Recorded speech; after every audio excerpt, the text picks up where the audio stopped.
अच्छा देखो हम कैसे स्टार्ट करेंगे अभी. We gonna do foreign exchange first chapter, then we will do BOP, and third we are gonna do income and employment. इसके बाद fourth we are gonna do national income, fifth government budget, and then last में will do money and banking. ठीक है, तो ये follow करेंगे with foreign exchange. So for India, rupee is a domestic currency, and all the other currencies, आपका dollar हो गया, आपका यूरो हो गया, युआन हो गया, येन हो गया, ये सब क्या हो जाएंगे हमारे लिए फॉरेन एक्सचेंज हो जाएगा. इजी. ठीक है. Second, foreign exchange rate. Foreign exchange rate, it is the rate at, ये लिख भी लो please. One currency is exchanged for another. It is the rate at which one currency is exchanged for another.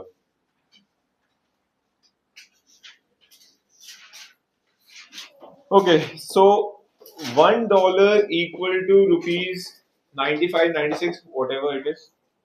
ठीक है. So that means what? अगर आपको dollar चाहिए तो you have to give 95 rupees. Fine. And अगर आपको 1 rupee चाहिए तो क्या होएगा? 1 rupee is equal to 1 divided by 95 dollars. ये आया सबको समझ? This is the foreign exchange rate.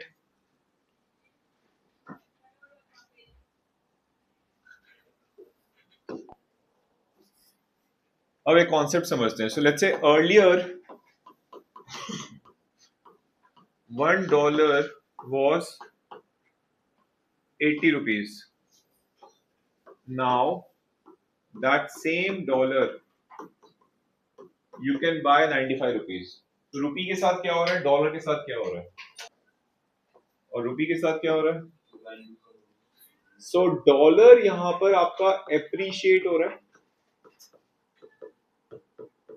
and rupee is getting depreciated. Is this clear? ठीक है. सो अगर अर्लियर $1 इक्वल टू रुपी 80 था, अब $1 इक्वल टू रुपी 95 हो गया.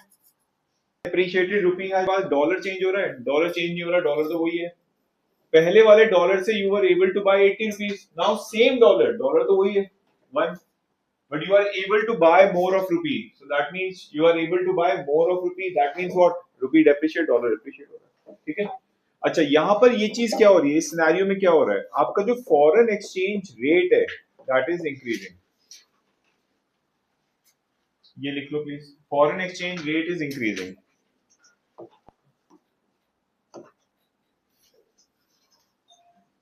सो आपको ये याद रखना है कि अगर फॉरेन एक्सचेंज रेट बढ़ेगा, so foreign currency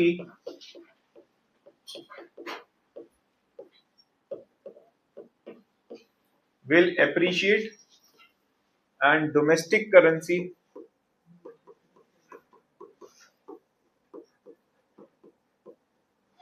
will depreciate. ये आपको याद रखना है. फॉरेन एक्सचेंज रेट अगर मैं बोल रहा हूं इंक्रीज हो रहा है, that means foreign exchange rate it is getting stronger. So it means what? Foreign currency will appreciate and domestic currency will depreciate. Okay. So guys, ये चीज प्लीज ध्यान रखना. ये सब इंपॉर्टेंट टर्मिनोलॉजीज है कि अगर फॉरेन एक्सचेंज रेट स्ट्रांग हो रहा है, so you have to remember that foreign currency strong हो रही है. और अगर फॉरेन एक्सचेंज रेट वीक हो रहा है, आगे चल के वो समझेंगे, तो आपकी जो फॉरेन करेंसी होगी वो वीक होगी. ये ध्यान रखना. ठीक है. Okay. Now so if $1 was rupees 80, now that same dollar is rupees 95. So this means what? foreigners can buy the same commodities which they were purchasing earlier at a lesser value. ठीक है, तो foreigners के लिए यहाँ के जो goods and services हैं, goods and services of India for foreigners will become cheaper. So because of this क्या होएगा, exports will rise. ये आया समझ? अच्छा, अब अगर exports बढ़ रहे हैं तो that means domestically जो production है goods and services का वो ज्यादा होगा कि कम होगा? एक्सपोर्ट्स अगर बढ़ रहे हैं तो डोमेस्टिक इकोनॉमी के अंदर गुड्स का प्रोडक्शन बढ़ेगा या कम होगा? बढ़ेगा। सो अगर गुड्स का प्रोडक्शन बढ़ेगा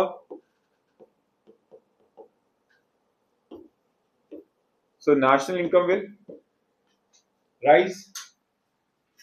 ठीक है, गुड्स का अगर प्रोडक्शन बढ़ेगा तो उन गुड्स को बनाएगा कौन? Factors of production. Factors of production को हम क्या देंगे? Factor income. फैक्टर इनकम से क्या होएगा? नेशनल इनकम बढ़ेगा। यह आया सबको समझ?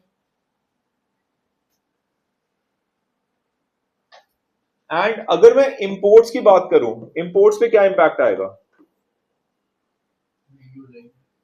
इंपोर्ट्स महंगे हो जाएंगे। पहले अगर मैं बाहर से सामान मंगवा रहा था, $1 का सामान मंगवा रहा था तो जिसके लिए मैं 80 रुपीज दे रहा था, बट उसी $1 के सामान के लिए अब आई have to pay 95 rupees, so I have to pay more, so therefore imports will fall. India के साथ प्रॉब्लम क्या आ रही है? इंडिया के साथ प्रॉब्लम ये आ रही है कि रुपी जो है वो डेप्रिशिएट हो रहा है, इंपोर्ट्स फॉल नहीं हो रहे, इंपोर्ट्स बढ़ रहे हैं, जिसकी वजह से डेफिसिट बढ़ रहा है। किस चीज का डेफिसिट बढ़ रहा है? बीओपी का, जो हम नेक्स्ट चैप्टर पढ़ेंगे इसके बाद। आया ये समझ? ओके,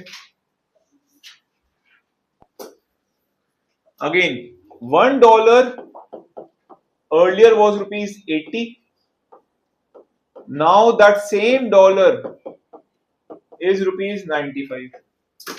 ठीक है, जब हमने यहां पर बोला, पहले एक बार फिर से लिख लेता हूं, फॉरेन करेंसी एप्रिशिएट हो रही है, डोमेस्टिक करेंसी डेप्रिशिएट हो रही है, एंड हमने क्या बोला था? एक्सपोर्ट्स राइज करेंगे and imports fall करेंगे। So we can actually say that exporters के फेस पे स्माइल and importers के फेस पे सॉरो। ठीक है, ये क्वेश्चन भी है, बुक के अंदर दे रखा है। ओके, so फिर इसको एक्सप्लेन करना पड़ेगा। यहां तक किसी को भी डाउट? गाइस सुपर स्लो जा रहा हूं मैं, समझ आ रहा है ये चीज? ओके,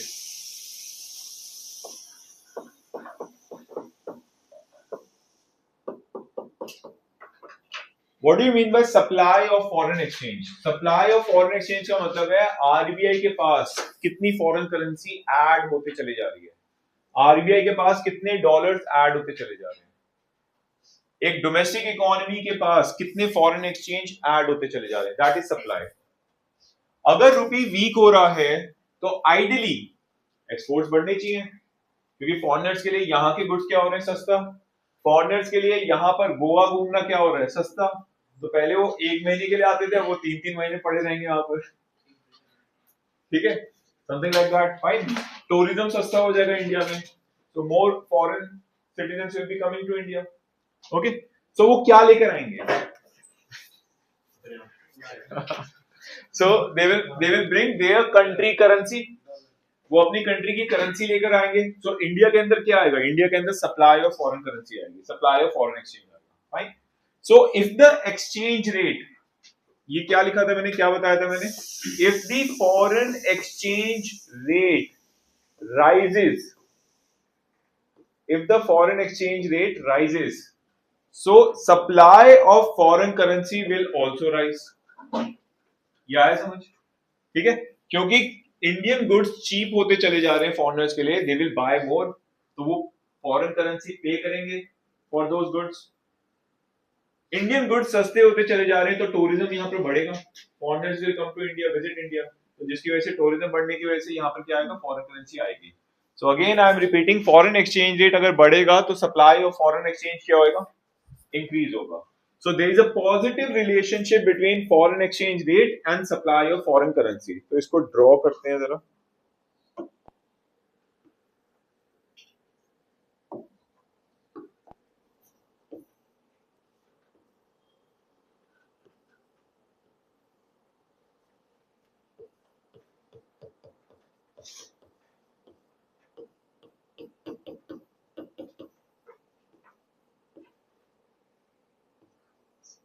So ये foreign exchange rate बढ़ रहा है, supply is increasing, and this is the supply curve. तो जैसे आपने क्लास 11 से पढ़ा था.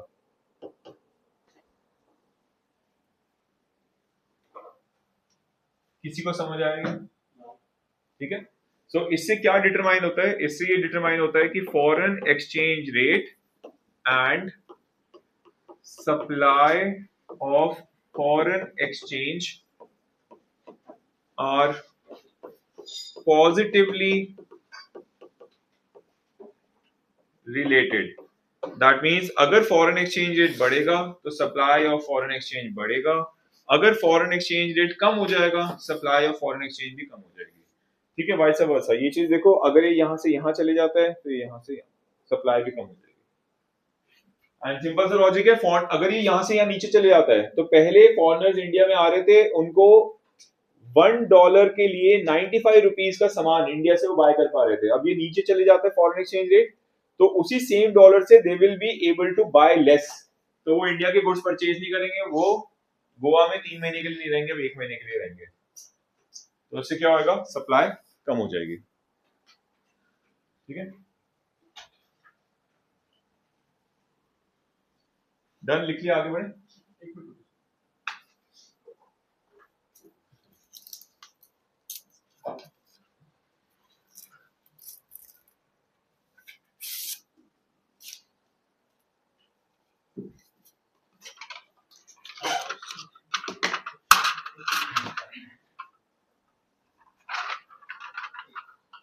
इस पे लिखा हुआ था.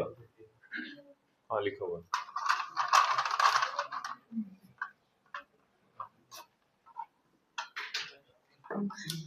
अभी इसमें ऑलरेडी बहुत शुगर है, फुल ऑफ शुगर. ठीक है, अगेन $1 ₹80. Now $1 equal to ₹95. तो गाइस थोड़ा सा पकाऊंगा ना मैं, बार बार एक ही चीज. बताना फिर से, इंपोर्ट्स पे क्या होएगा, इंपोर्ट्स डिक्रीज हो जाएंगे. क्यों? क्योंकि जब आप बाहर से सामान खरीद रहे हो तो आपको ज्यादा पे करना पड़ रहा है, यू विल नॉट बाय. अच्छा, अगर आप बाय ही नहीं कर रहे हो बाहर से सामान, तो क्या आपको डॉलर्स की जरूरत है?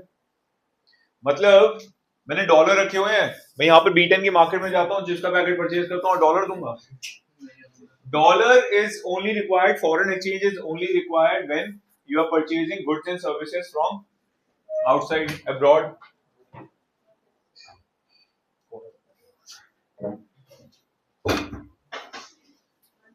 चैप्टर खत्म होने के क्यों आ रहा है?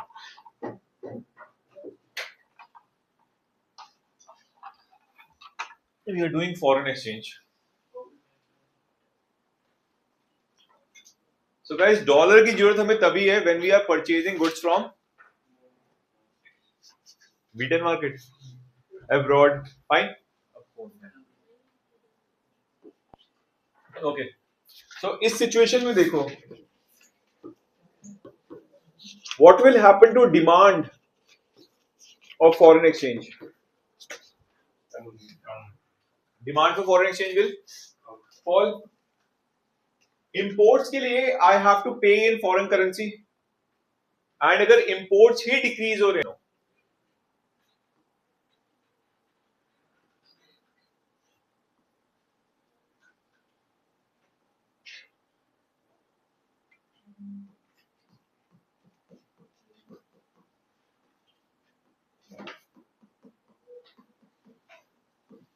so if foreign exchange rate increase,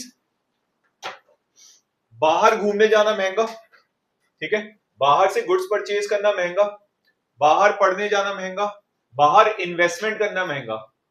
तो क्या होएगा जब कोई चीज महंगी होने लग जाएगी? Will you demand more of it और लेस ऑफ इट?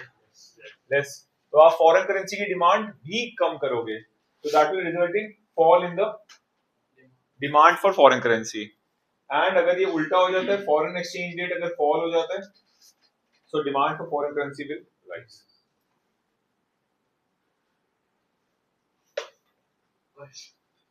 अब नहीं आएगा समझ?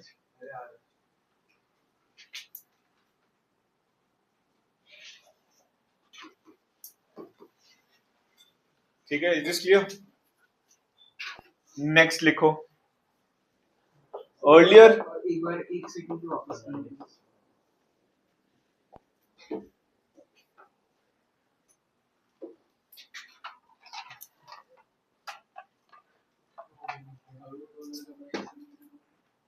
हो गया? नहीं आ रहा समझ? Okay, so earlier $1 is equal to rupees 90. Now that same dollar 80 हो गया। होगा ये थोड़ी बताओ तो होगा। ट्रम्प कोड आने से क्या होगा? कुछ नहीं आएगा। उसके बाद जेडी वैंस आएगा, तो जेडी वैंस बिल्कुल ताली में डालेगा। हाँ, यूएस को खत्म होना है, यूएस इज डन। क्या हो गया? किसी की एस्ट्रोलॉजी बोल रही है? किसको पसंद? कौन? क्या? What the hell is happening? तो ये सब फॉलो करता है? कौन किसको पसंद कर रहा है, किसका किसके साथ अफेयर? ओके गाइस, वापस आ जाओ। तो अर्लियर $1 ओ जेडी वापस आ जाओ। जेडी जैक डैनियल, जेडी वही होता है। सो तेरे को निकाल दूं क्या?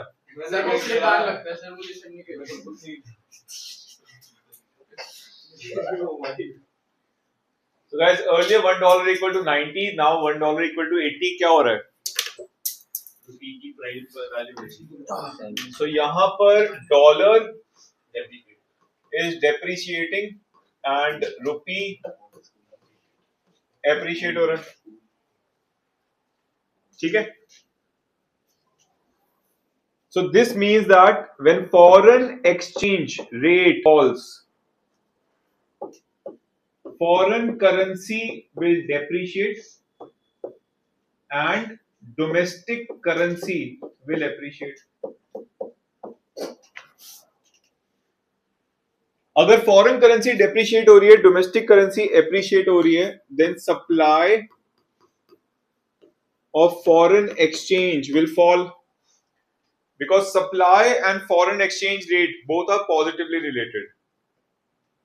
एंड अगर फॉरेन एक्सचेंज रेट गिरेगा, so now for domestic people foreign currency is becoming cheaper, so बाहर से सामान परचेज करना सस्ता, ठीक है ना, इंपोर्ट बढ़ जाएंगे, तो therefore you have to make the payment in international currency, so demand for foreign exchange will rise. Exports कम हो जाएंगे, तभी तो सप्लाई कम हो रही है। ठीक है, लिख भी लेते हैं ये। So because of this, imports will rise, exports will fall. और बहुत सारी चीजें होंगी, but this is generally they talk about imports and exports, क्योंकि ये मेजरली इंपैक्ट करते हैं।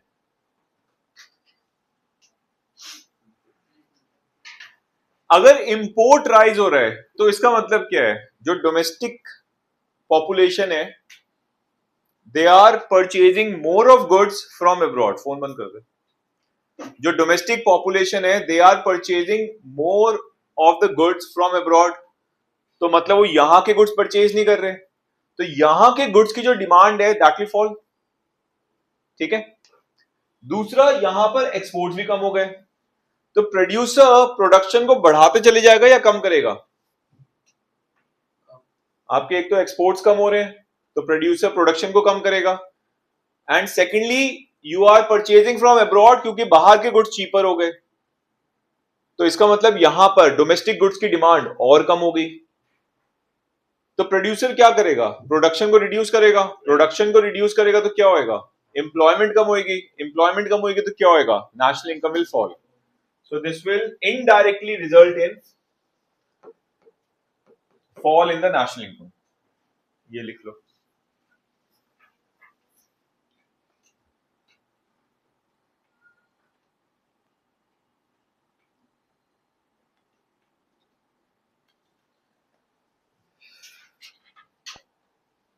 सो कंक्लूड करते हैं, if the foreign exchange rate false,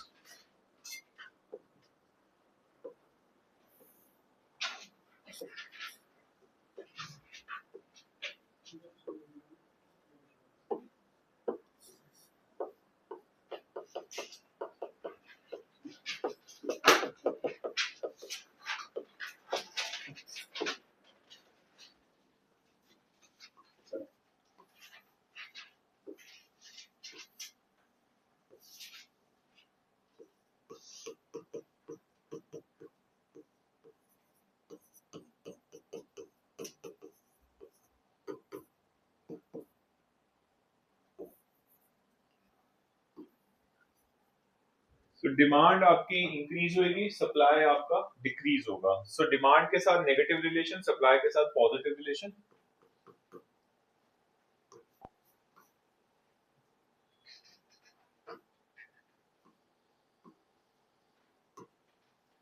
And if foreign exchange rate rises,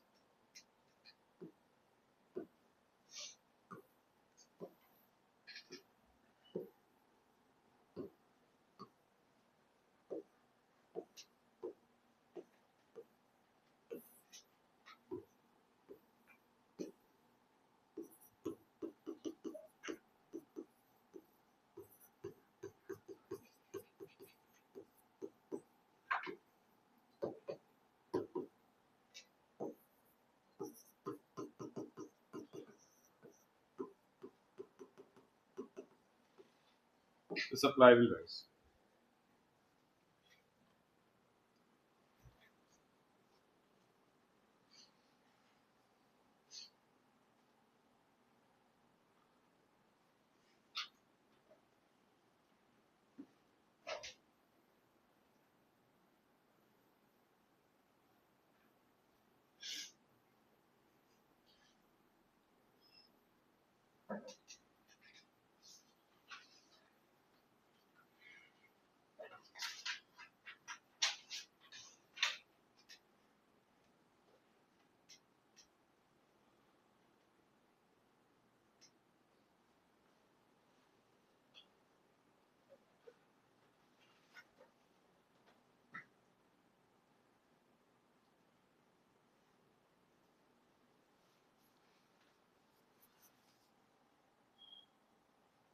Done?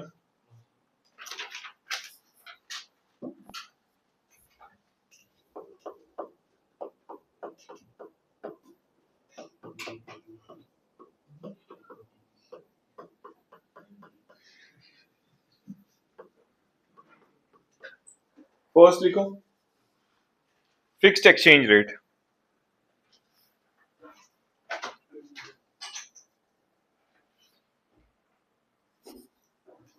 Fixed exchange rate, उंगली से लिख ले आप। ये देख चलता है। So first write fixed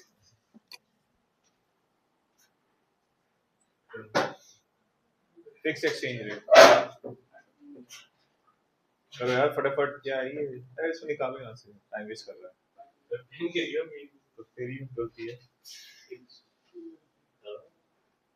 गिरे हुए का thank you. So fixed exchange rate लिखो गाइस, डेफिनेशन लिखो इसकी। It refers to a system in which exchange rate for a currency for a currency is fixed by the government. It refers to a system in which exchange rate for a currency is fixed by the government. लिख लिया? Okay अब देखो यार, government जब exchange rate को fix करता है, जब एक्सचेंज रेट डिटरमाइन करता है,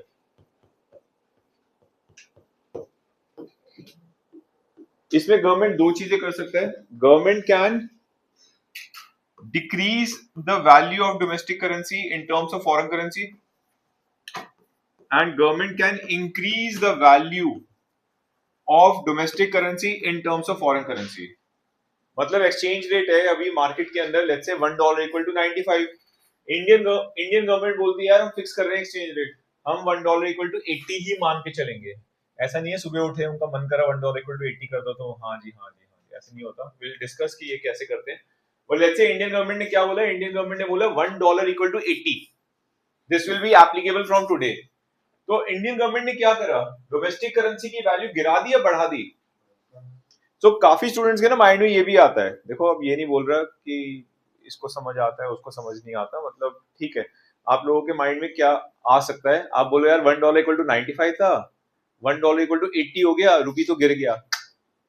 रुपी गिरा नहीं है, रुपी की वैल्यू बढ़ाई गई है.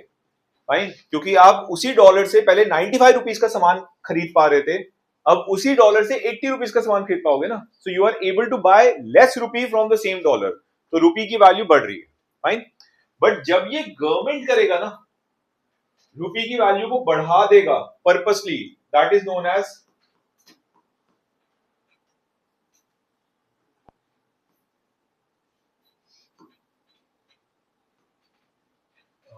क्या था, रीवैल्यूएशन.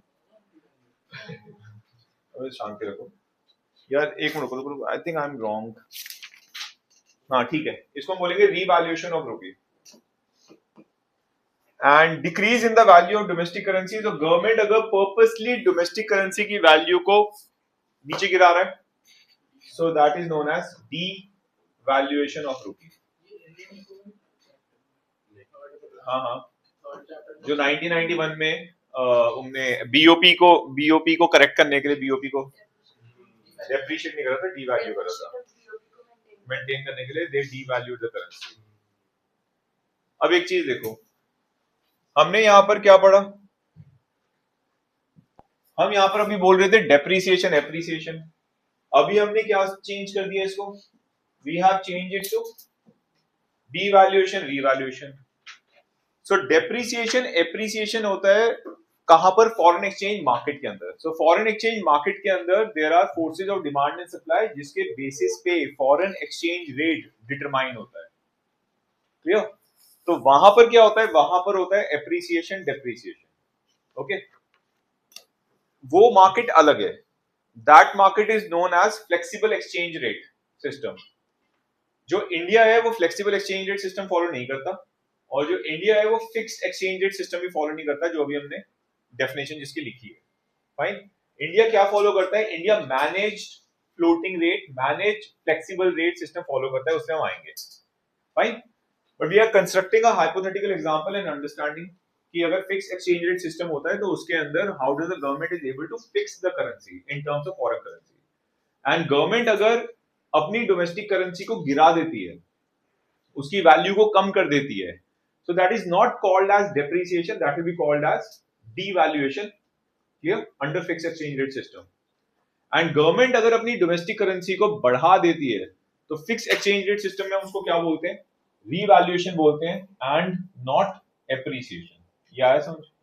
ओके, अब पहले तो ये बताओ, फिक्स एक्सचेंज रेट सिस्टम रखना बेटर है या फिर मार्केट पे छोड़ दो कि यार डिमांड और सप्लाई के बेसिस पे जैसे भी डिटरमाइन होगा उसको डिटरमाइन होने दो. मार्केट के बेसिस पे fix exchange rate is better for the economy.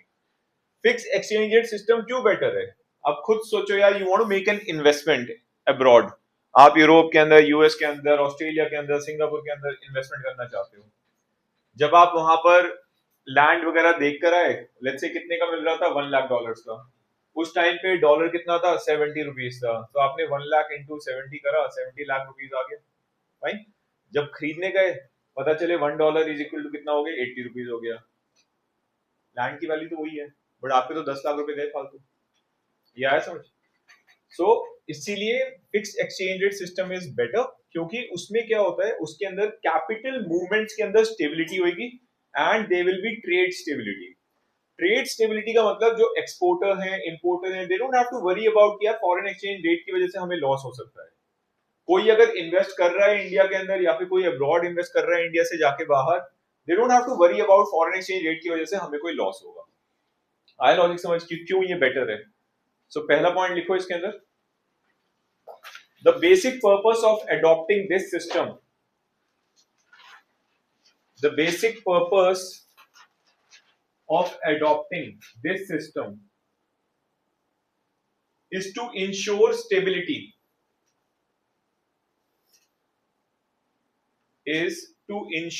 stability, in foreign trade and capital movements.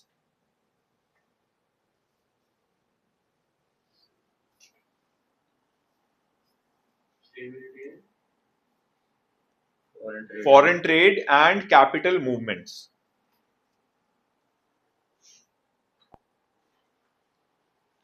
But ऐसा होता नहीं है ना, करती क्यों नहीं फिर इंडियन गवर्नमेंट?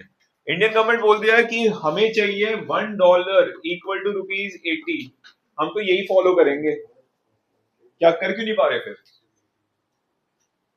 ठीक है, इंडिया के लिए तो उल्टा बेटर है, $1 इक्वल टू ₹80 पे कर दो यार, इंपोर्ट का जो बिल है वो कम हो जाएगा। Right, they have to import 85% of the oil from abroad, और वो जो ऑयल है उनको कैसे खरीदना पड़ रहा है, जीसीसी से, और वो कौन सी कंट्री है अभी जिसने यूएस को लिया है, वेनेजुएला से, डॉलर्स में खरीदना पड़ रहा है। फाइन, तो अगर ये कम कर देंगे तो इंडिया का ही बेनिफिट है, इंपोर्ट बिल कम हो जाएगा उनका, तो कर क्यों नहीं सकते? So let's understand this. Let's say Indian government बोलती है कि यार हमें ये ही मेंटेन करना है, ऐसा होता नहीं है। ये मेंटेन करने के लिए क्या करना पड़ेगा उनको, वो डिस्कस करते हैं। So there is a market, foreign exchange market. उस फॉरेन एक्सचेंज मार्केट के अंदर बहुत सारे फाइनेंशियल इंस्टीट्यूशंस हैं, ट्रेडर्स हैं, जो फॉरेन करेंसी बाय सेल करते रहते हैं, क्योंकि there are so many international transaction going on daily basis. तो जब वो बाय सेल करते हैं तो उससे डिमांड एंड सप्लाई ये जनरेट होती है, एंड उस डिमांड और सप्लाई से फॉरेन एक्सचेंज रेट डिटरमाइन होता है।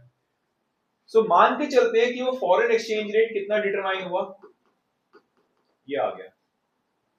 फाइन, बट इंडियन गवर्नमेंट क्या बोल रही है, नहीं हम तो ये नहीं फॉलो करेंगे, हम तो ये फॉलो करेंगे। सो गवर्नमेंट को क्या करना पड़ेगा, गवर्नमेंट को इस एक्सचेंज रेट को यहां से यहां लेकर आना पड़ेगा, तभी वो ये फॉलो कर सकते हैं। कैसे लेकर आएंगे? इस सिचुएशन में बताओ किसकी वैल्यू ज्यादा है, डॉलर की वैल्यू ज्यादा है या रुपी की वैल्यू ज्यादा है? ठीक है, अगेन मैं ये बोल रहा हूं, काफी स्टूडेंट मिस्टेक करते हैं, बोलते हैं यार 80 लिखा हुआ है या 90 लिखा हुआ है, रुपी की वैल्यू ज्यादा है। नहीं, डॉलर की वैल्यू ज्यादा है ना। आप $1 से 90 रुपीज का सामान खरीद पा रहे हो, ज्यादा रुपी खरीद पा रहे हो आप। So rupee is cheaper, dollar is costly. ठीक है, तो जो कॉस्टलियर है उसको बेचना स्टार्ट करो। तो गवर्नमेंट क्या करेगी, गवर्नमेंट यहां पर फॉरेन करेंसी को सेल करना स्टार्ट करेगी।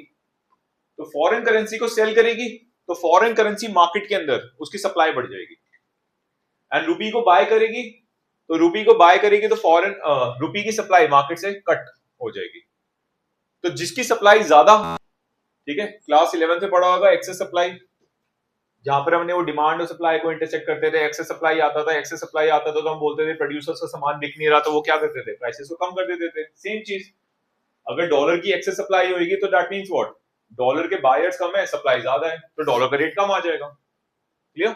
सो दैट मींस अगर फॉरेन एक्सचेंज रेट बढ़ जाता है, to maintain fix exchange rate, government क्या करेगी, government will sell foreign currency and buy domestic currency. Is this clear? ठीक है, या फिर हम ये भी बोल सकते हैं, जब फॉरेन एक्सचेंज की एक्सेस डिमांड है, government will sell foreign currency to maintain the exchange rate. वैसे किसी भी चीज की एक्सेस डिमांड, तभी तो महंगा हो रहा है। डॉलर ऊपर क्यों चल गया? गवर्नमेंट बोल रही है हमें ये मेंटेन करना है, बट फॉरेन एक्सचेंज मार्केट क्या बोल रहा है? $1 इक्वल टू 90। तो डॉलर ऊपर क्यों चला गया? क्योंकि डॉलर की एक्सेस डिमांड है। जिस चीज की एक्सेस डिमांड होगी वो महंगा, और जिस चीज की एक्सेस सप्लाई होगी वो सस्ता। तो इकोनॉमी क्या करेगी, सॉरी गवर्नमेंट क्या करेगा? गवर्नमेंट सेल करेगा ना फॉरेन करेंसी को, तभी उसकी एक्सेस डिमांड खत्म होगी, उसकी एक्सेस सप्लाई होगी, and that will result in this exchange rate. ये आया समझ? अच्छा, दूसरा सिनेरियो, अगर foreign exchange rate market this determines that $1 is equal to ₹70। अब ये अच्छा है बेकार है हम इसकी बात नहीं कर रहे हैं। गवर्नमेंट क्या बोल रहे हैं? हमें तो यही फिक्स करना है। तो यहां पर किसकी वैल्यू ज्यादा है और किसकी वैल्यू कम है? Rupee value is more, dollar value is less. हमें तो ये मेंटेन करना है, तो रुपी की वैल्यू को गिराना है। जिसकी वैल्यू गिरानी है उसकी मार्केट में एक्सेस सप्लाई कर दो। तो यहां पर क्या करेंगे? डॉलर बाय करना स्टार्ट कर देंगे एंड रुपी को सेल करना स्टार्ट कर दो। रुपी को सेल करना स्टार्ट करोगे तो मार्केट के अंदर रुपी उड़ रहा है, ले लो रुपी उड़ रहा है मार्केट के अंदर, मतलब रुपी की एक्सेस सप्लाई होगी, रुपी की एक्सेस सप्लाई होगी तो रुपी की वैल्यू गिर जाएगी। आया ये लॉजिक समझ? बट ये काम करने के लिए गवर्नमेंट के पास क्या होना चाहिए? फॉरेन एक्सचेंज रिजर्व्स होने चाहिए, और वो फॉरेन एक्सचेंज रिजर्व इंडिया के डिप्लीट होते जा रहे हैं क्योंकि इंडिया का इंपोर्ट बिल बढ़ते चले जा रहा है। So it's not possible for India to do that. But trend थोड़ा सा चेंज हो रहा है। ट्रेंड क्या चेंज करने की कोशिश कर रहे हैं?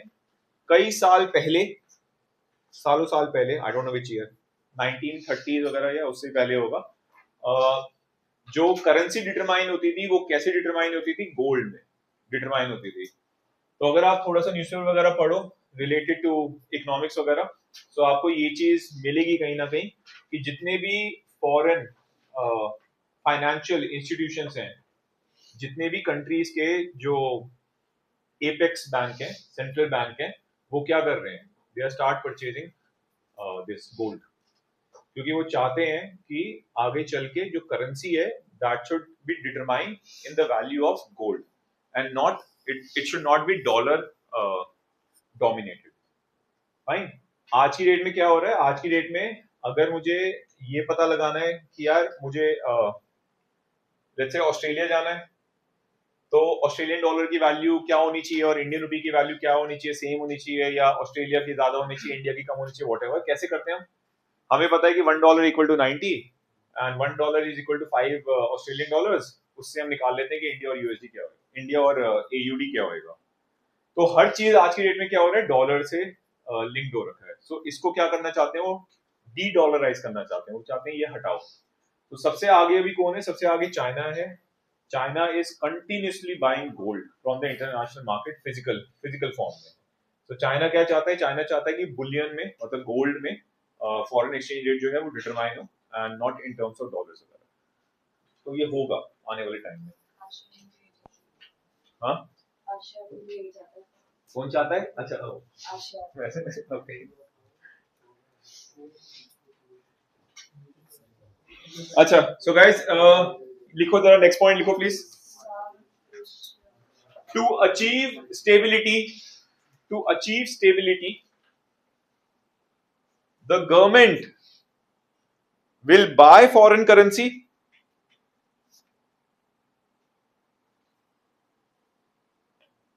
when there is excess supply of foreign currency or foreign exchange.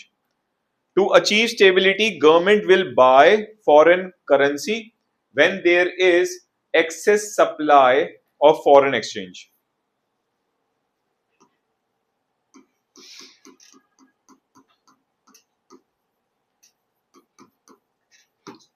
यहां पर एक्सेस सप्लाई था, ठीक है। यहां पर रुपी स्ट्रांग हो रहा है ना। रुपी क्यों स्ट्रांग हो रहा है? क्योंकि डॉलर भरा पड़ा है मार्केट में, and will sell foreign currency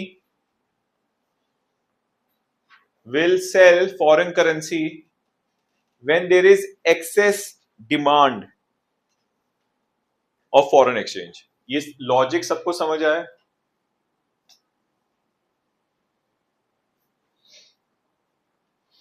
आया समझ? Excess demand of foreign currency. Next point. To do this, third point, to do this, government need to have huge amount of foreign exchange reserve.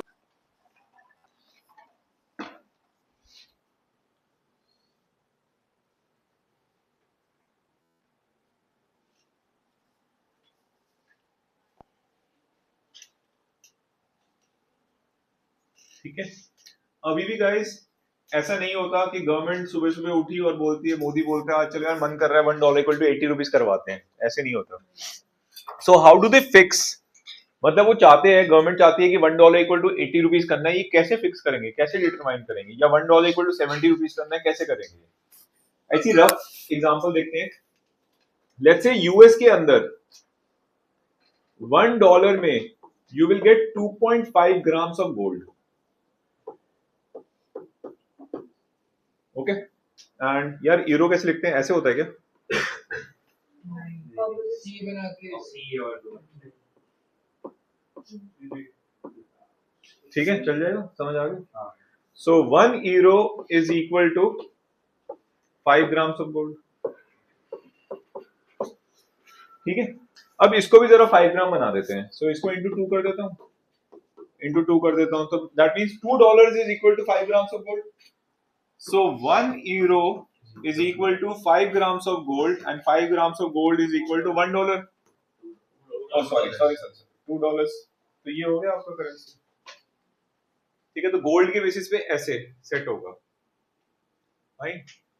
ठीक है, so this is one of the ways of setting your currency. So अब लिखो next point. क्या क्या क्या हो गया gold का? नहीं, ये तो ऐसे ही बनाया यार, मैंने हाइपोथेटिकल एग्जांपल दिया है. अच्छा, gold is 1,55,000 10 grams of gold आज की डेट में. भाई बता एग्जैक्ट रेट. 1,65,000 ना 1.55 है. 160 है. अरमान रोज ले रहा, उसको पता. 165 थी भाई. अरे 165 नहीं है भाई, 155 है. अरमान रोज ले रहा है.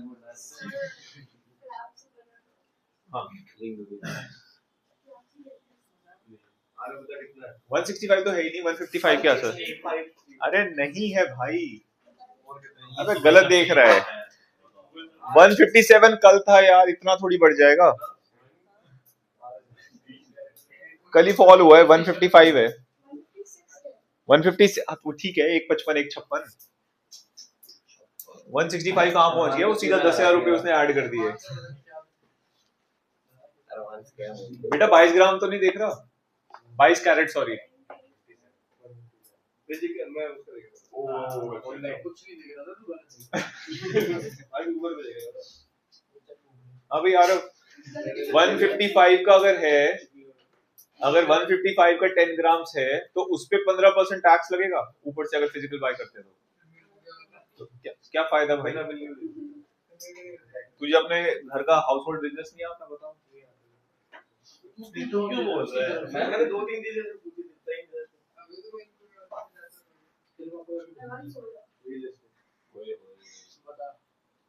रियल एस्टेट है. Under this continue keeps the value of its currency fixed in terms of some external standard.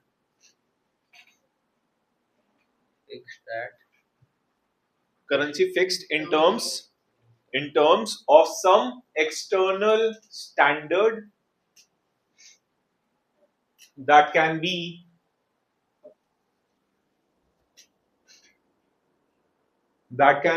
other country currency,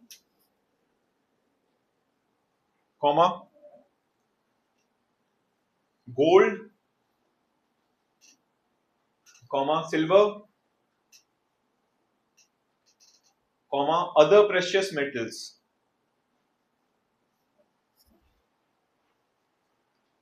ठीक है, सिल्वर से तो इन लोगों ने बुक में दे रखा है, so we are writing, but silver is very volatile, उससे करना थोड़ा मुश्किल है. ओके, अब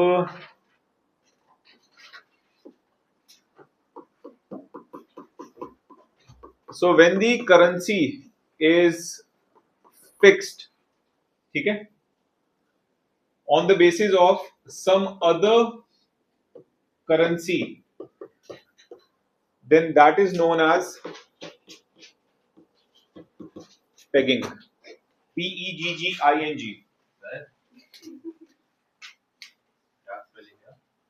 Pegging.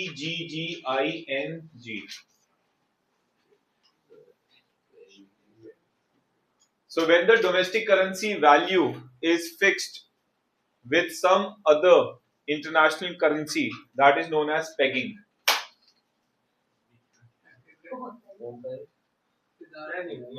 बेटा घर जाओगे आप? हाँ कर लो, लिख लो जरा. And next लिखो.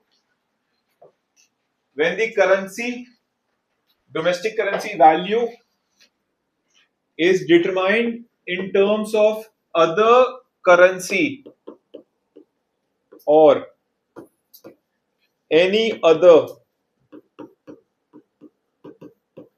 precious metal, gold, silver जो भी है, then उसको हम बोलते हैं parity value. So मतलब currency से जब आप determine कर रहे हो ना, तो आप उसको pegging भी बोल सकते हो, आप उसको parity भी बोल सकते हो, but जब आप कोई भी precious metal ले रहे हो, gold, silver वगैरह, तब उसको आप parity भी बोलते हो.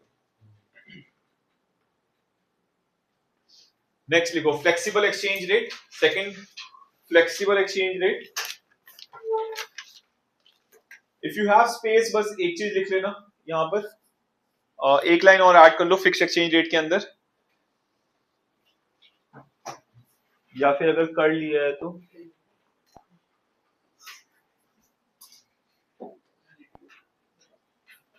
ये पार्ट लिख लो. When the value of domestic currency, when the value, इसी में लिख लो, मतलब कहीं पे भी लिख लो, नहीं फिक्स्ड में. When the value of domestic currency is decreased in terms of foreign currency, it is known as devaluation. So fixed exchange rate के अंदर अगर domestic currency की value government ने गिराई है, it is known as devaluation.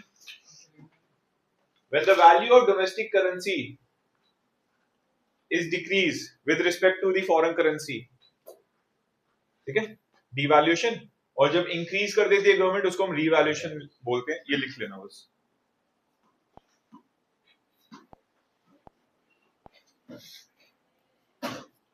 Next, please write flexible exchange rate.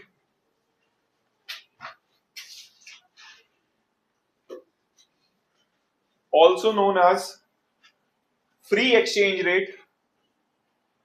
Flexible exchange rate, also known as free exchange rate. And एक और नाम होता है floating exchange rate. तीनों लिख लो.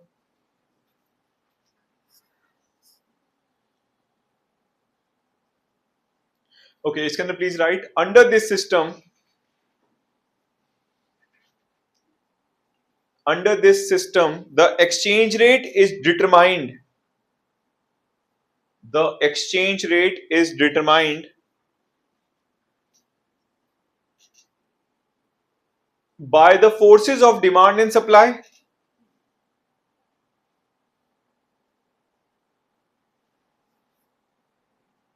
By the forces of demand and supply of different currencies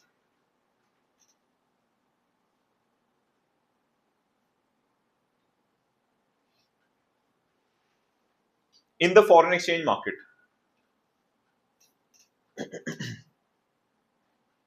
Different currencies. In the foreign exchange market.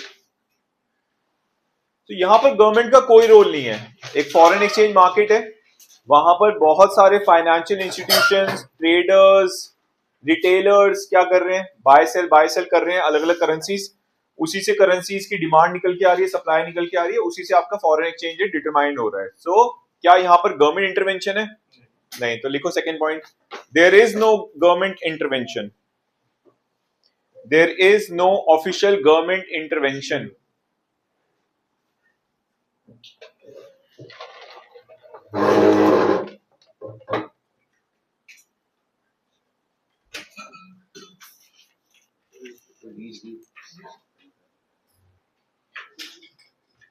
ठीक है. Done. Third, अच्छा इसमें एक और चीज गाइस, अगर गवर्नमेंट का इंटरवेंशन है ही नहीं तो क्या गवर्नमेंट के पास फॉरेन एक्सचेंज रिजर्व होनी चाहिए? गवर्नमेंट क्या फॉरेन एक्सचेंज रिजर्व मेंटेन करेगा फ्लेक्सिबल एक्सचेंज रेट के अंदर? नहीं, तो लिख लो, there is no need to maintain foreign exchange reserves under floating exchange rate. Maintain foreign exchange reserve, बस।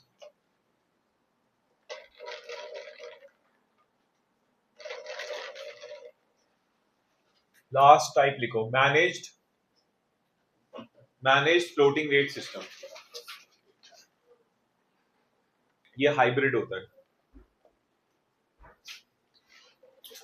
इसको ब्रैकेट में एक और नाम लिख लो, dirty float.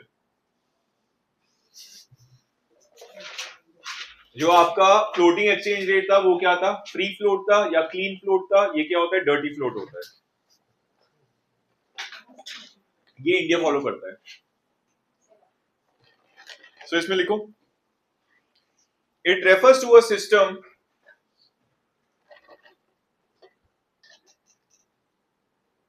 in which foreign exchange rate, it refers to a system in which foreign exchange rate is determined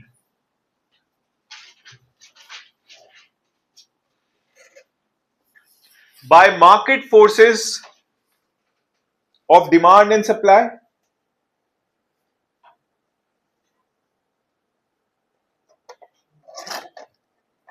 by market forces of demand and supply, and central bank influences the exchange rate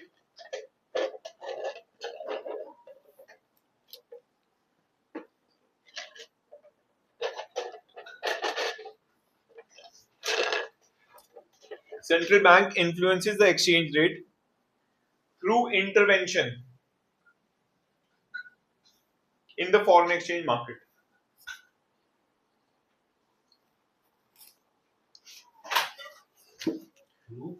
Through intervention in the foreign exchange market. तो अब समझो,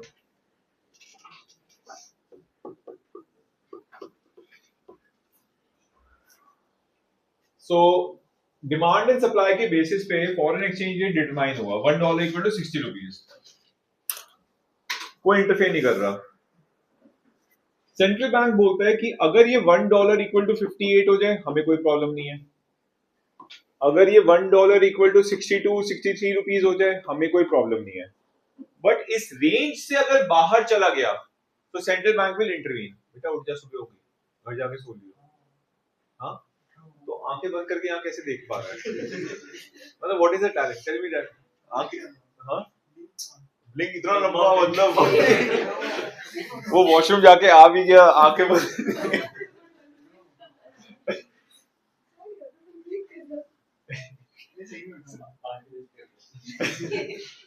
इससे दिख रहा है। Okay, so foreign exchange rate market has determined the exchange rate as $1 equal to 60। अगर वो $1 equal to 58 हो गया कोई प्रॉब्लम नहीं है, $1 equal to 62 हो गया कोई प्रॉब्लम नहीं है, बट इस रेंज से अगर बाहर चला गया तो फिर सेंट्रल बैंक क्या करेगा? यहां पर डॉलर सेल करना स्टार्ट कर देगा वापस उसको रेंज में लाने के लिए, और वहां पर डॉलर को बाय करना स्टार्ट कर देगा वापस उसको रेंज में लाने के लिए। तो यहाँ पर एक्सेस डिमांड हो जाएगा, एक्सेस डिमांड के अंदर सेल करेंगे हम फॉरेन करेंसी, जैसे हमने फिक्स एक्सचेंज रेट सिस्टम में पढ़ा था, एंड यहाँ पर एक्सेस सप्लाई हो जाएगी डॉलर की तो वो बाय करना स्टार्ट कर देगा डॉलर। ठीक है, जैसे हमने फिक्स एक्सचेंज रेट सिस्टम में पढ़ा था। So this exchange rate system is a hybrid of flexible and fix. लिखो, so it is a hybrid of fix exchange rate and flexible exchange rate.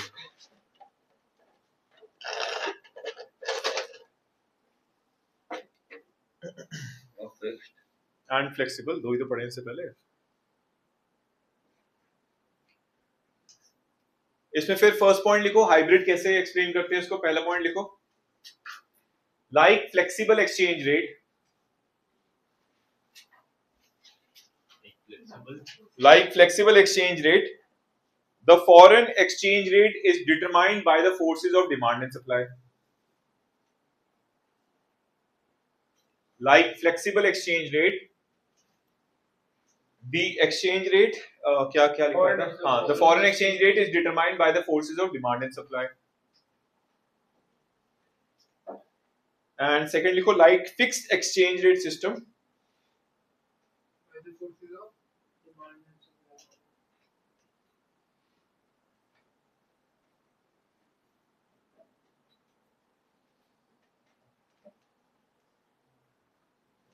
By the forces of Grayskull. Like fixed exchange rate system, exchange rate is managed by the intervention. By exchange rate is managed by way of intervention by central bank. By like fixed exchange rate system, exchange rate is managed by way of intervention by central bank.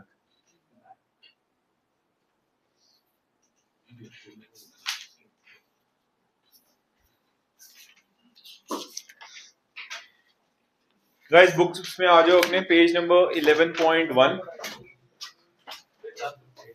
Class 11 बजे तक